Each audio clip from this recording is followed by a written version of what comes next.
உன் யோசனைகள் உறுதிப்படும். உன் செய்கைகளை கர்த்தருக்கு ஒப்புவி, அப்பொழுது உன் யோசனைகள் உறுதிப்படும். நீதிமொழிகள் 16:3.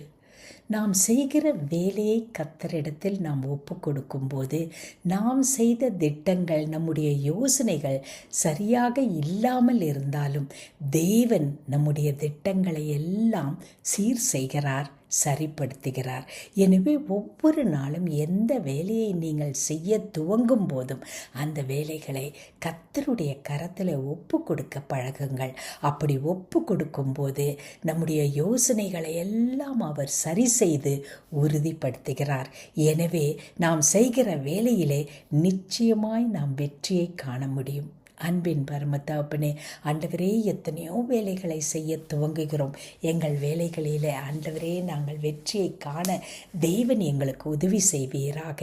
எங்கள் யோசனைகளை எல்லாம் உறுதிப்படுத்துங்க. இந்த நாளில் கூட நாங்கள் செய்ய போகிற துவங்குகிற வேலையை உம்முடைய கரத்தில் ஒப்பு கொடுக்கிறோம் ஆண்டவரே. எங்கள் யோசனைகளை எல்லாம், எங்கள் திட்டங்களை எல்லாம் தேவன் சரி செய்து உறுதிப்படுத்துவதற்காக உமக்கு நன்றி அப்பா, நன்றி. இயேசு கிறிஸ்துவின் மூலமே ஆமேன்.